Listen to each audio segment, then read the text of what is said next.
राजीव जी। हाँ बिल्कुल अवध साहब, ये मोदी हैं, ये मोदी हैं, ये देश के प्रधानमंत्री हैं। दुनिया ने मान लिया है, देश की जनता ने मान लिया है, पूरी दुनिया कह चुकी है कि ऐसी शख्सियत बार बार नहीं आती है।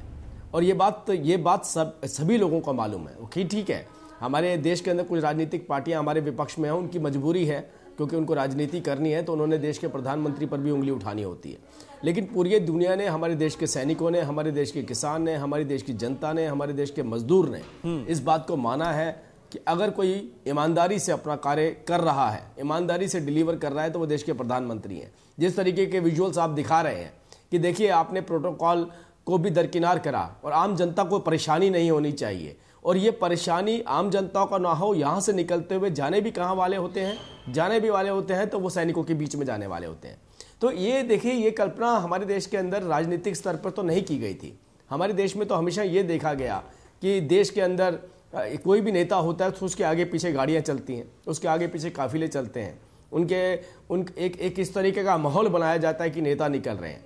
लेकिन यहाँ ज़मीन से जुड़े, ज़मीन की जनता की ज़रूरतों को समझने वाले, सैनिकों की ज़रूरतों को समझने वाले देश के प्रधानमंत्री वक्त पे इसी तरीके के, जैसे विजुअल्स आपके सामने आ रहे हैं, हमेशा ऐसे विजुअल्स नहीं आते, हो सकता है मीडिया ना भी होता हो, लेकिन प्रधानमंत्री जी हमेशा इसी तरीके की जिंदगी बिताते हैं, इसी तरीके से उनका रहन सहन होता है।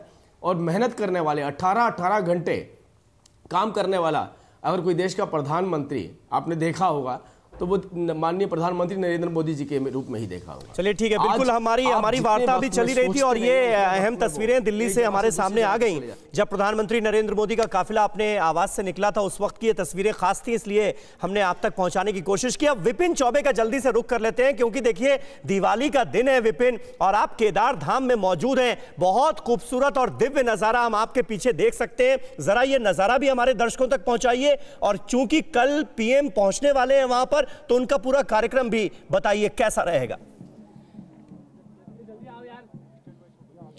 जी हाँ, बिल्कुल। सबसे पहले ये जानिए कि आज का दिन कितना पावन है और आज के दिन बाबा केदारनाथ के दर्शन करना अपने आप में कितना अलौकिक है। और मैं बहुत खुश नसीब हूं कि बाबा ने आज के दिन मुझे यहाँ बुलाया।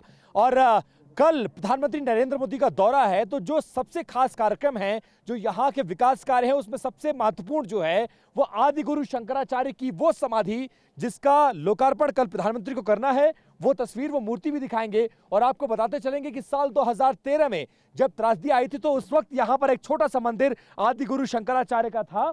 इस मंदिर को बहुत ज्यादा नुकसान पहुंचा था, लेकिन प्रधानमंत्री जब अपने दौरे में आए, उन्होंने देखा तो उसके बाद एक नई मूर्ति उनकी स्थापित की गई। और यही वो मूर्ति है जिसको बनाया गया है आदि गुरु शंकराचार्य का। ये वही है जो 1250 साल पहले केरल में जन्मे और महज 8 सालों में उनको चारों वेदों का ज्ञान था। इसके अलावा भारत के चारों मठों को स्थापित करने का श्रेय उन्हीं को जाता है। और महज 32 साल की अल्पायु में उन्होंने केदारनाथ में आके समाधि ले ली थी। और इस दिव्य मंदिर के जीर्णोद्धार की भी ये कहा जाता है, ये चर्चा भी की जाती है कि केदारनाथ मंदिर के जीर्णोद्धार को भी उन्होंने कराया था। और प्रधानमंत्री ने इस जिम्मा उठाया कि 2013 की त्रासदी के बाद इस समाधि स्थल का, मंदिर के साथ साथ तमाम सुख सुविधाओं का, सड़कों के साथ साथ इस समाधि स्थल का भी जीर्णोद्धार कराया जाएगा। और अब ये मूर्ति, आधुनिक मूर्ति तैयार है। और ये ऐसी मूर्ति है कि इस पर ना धूप का असर पड़ेगा, ना पानी का, ना बर्फ का, क्योंकि यहाँ पर मौसम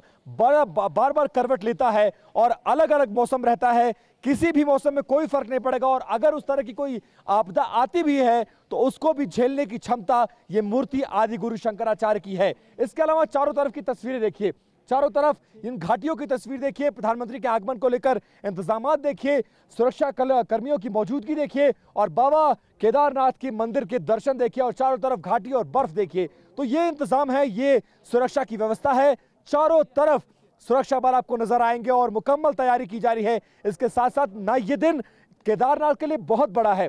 साल 2013 में जो त्रासदी आई वो बहुत विभत्स थी। उसमें केदारनाथ मंदिर का तो कुछ नहीं बिगाड़ पाया, लेकिन आसपास बहुत नुकसान किया था। इसीलिए बहुत सारे विकास कार्य ऐसे हैं जो होने जरूरी थे। प्रधानमंत्री ने उसका जिम्मा उठाया और 7 सालों के अंदर अब वो तमाम चीजें शुरू हैं। और कुछ नई योजनाएं ऐसी हैं जिसका प्रधानमंत्री बिल्कुल इस पर हम बात करते रहेंगे आपसे। विपिन बने रहे आप हमारे साथ। अंकित भट्ट हमारे सहयोगी देखिए नौशेरा में मौजूद है और केदार धाम से हर हलचल बयां कर रहे हैं विपिन चौबे।